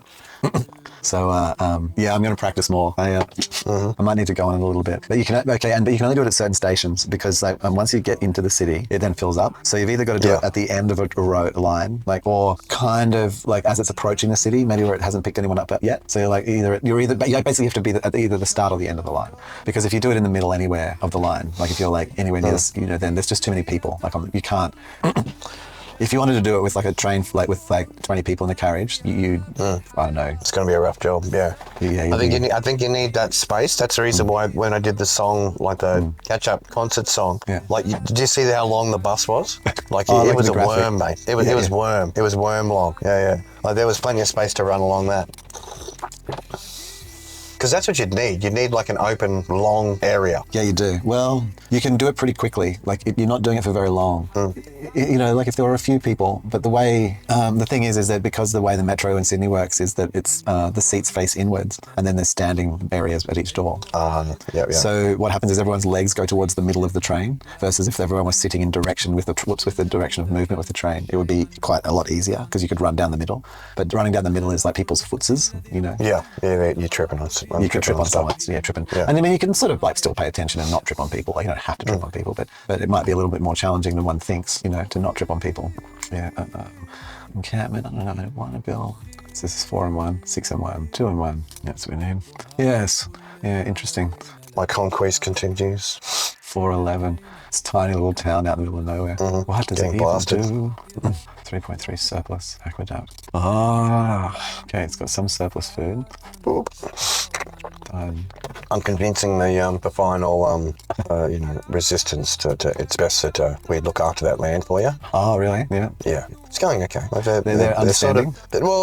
Understanding needs to be provided. Like there's always going to be ongoing lessons in understanding. A little bit. Let's do this. We want to let you know everything's going to be okay, but your resistance is making us realise how important it is that we deliver the message. More, there's a lack of... It needs to be more thorough delivery of the message. Yeah. Because perhaps it's not getting quite through,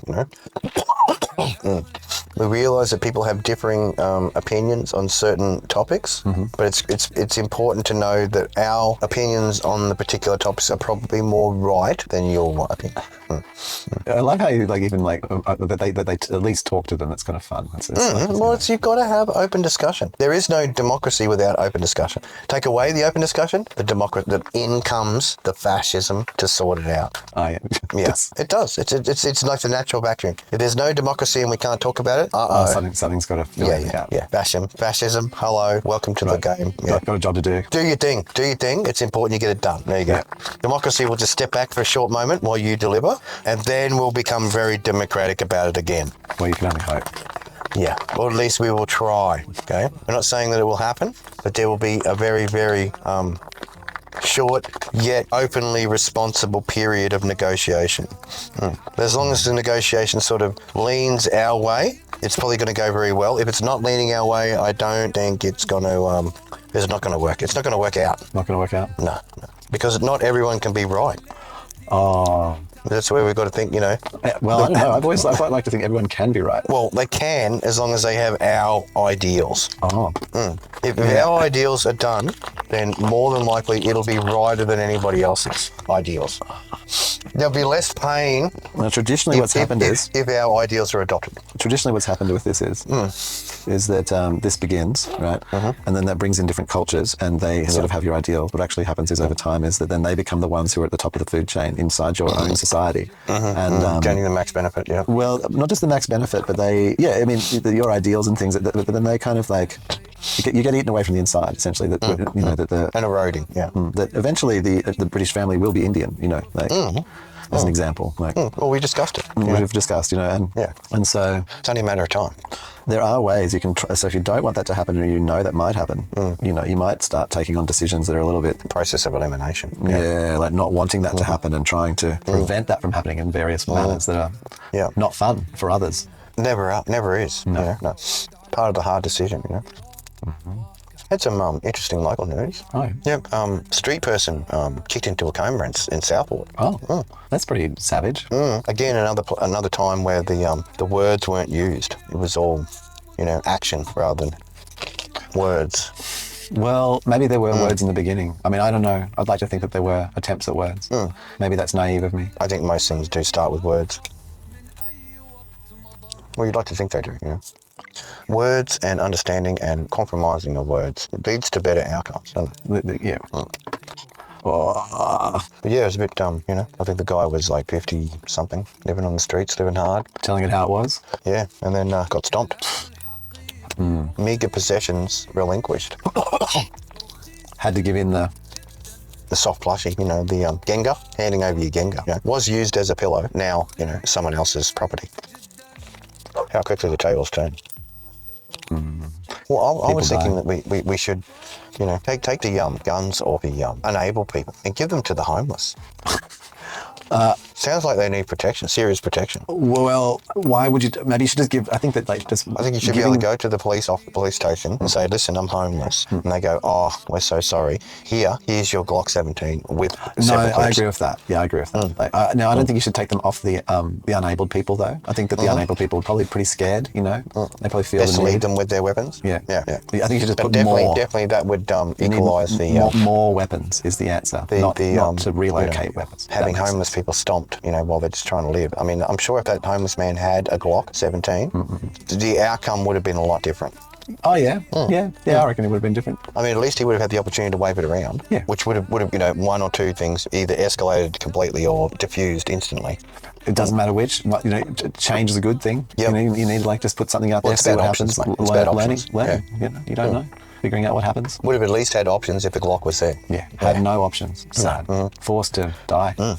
Without options. That's not very democratic, is it? You know, it's not a very civil society. You don't have options. My skin's hurting just thinking about it. Yeah, I'm finding the lack of options a little hard to manage personally. That seems just a little backward. Yeah.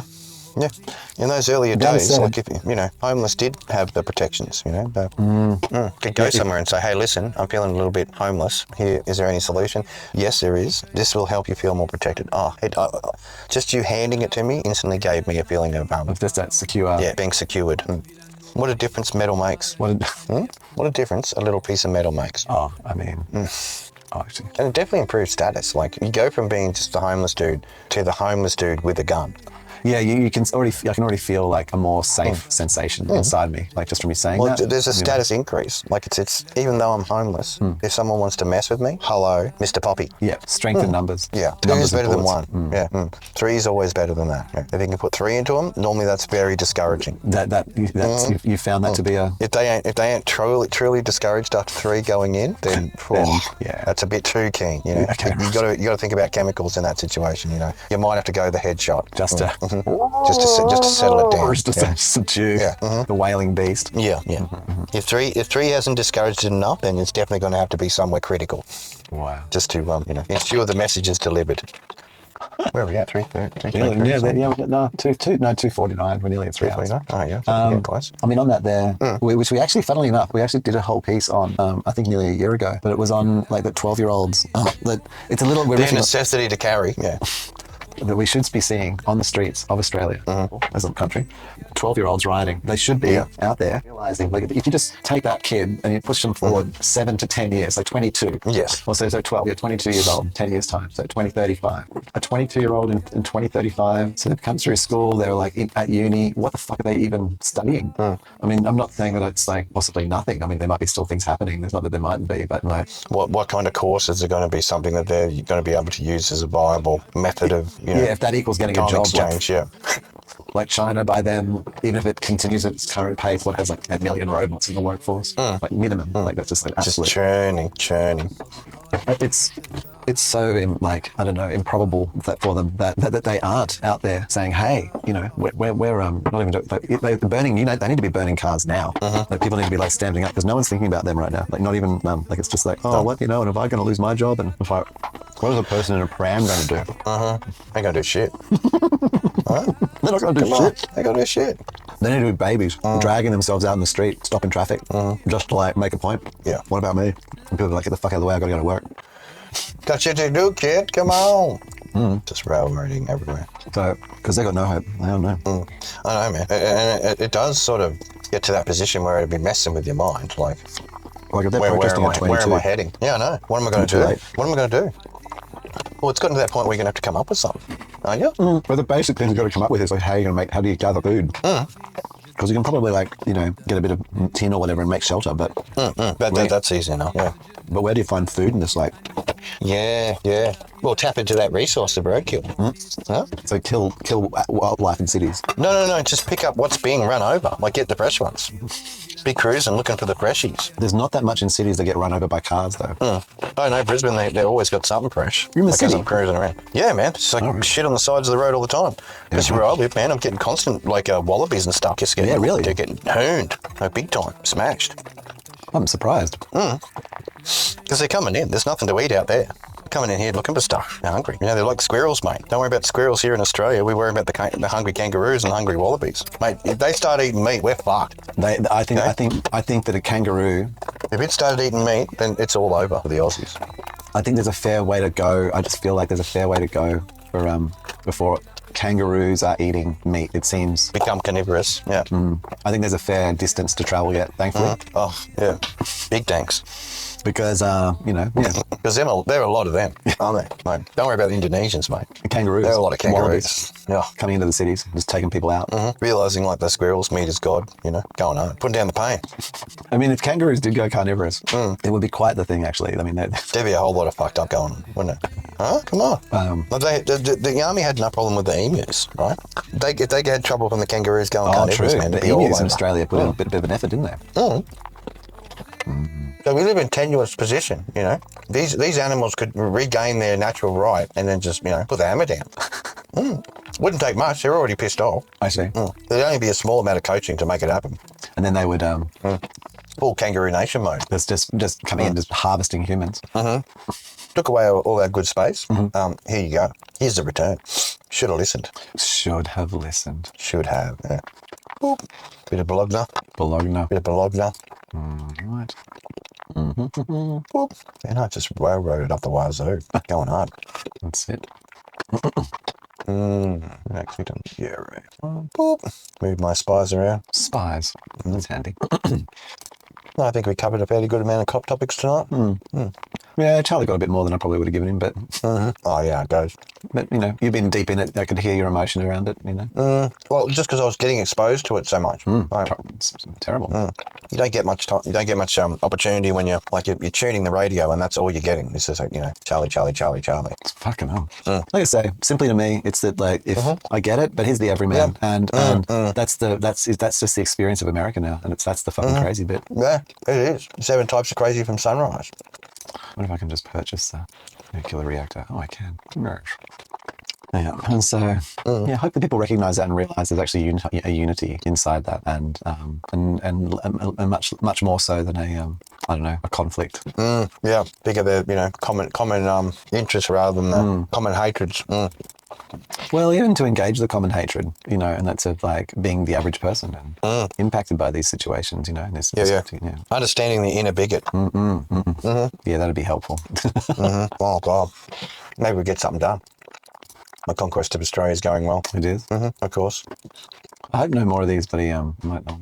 Oh, actually, what I'll do is, that is, I think we're going to continue playing, but I think I might stop the recording for Real Talk is Cheap, so I'll just do the end scene. It's Real Talk is Cheap, Season 9, Episode 11. That's it. Thanks for coming. Yeah.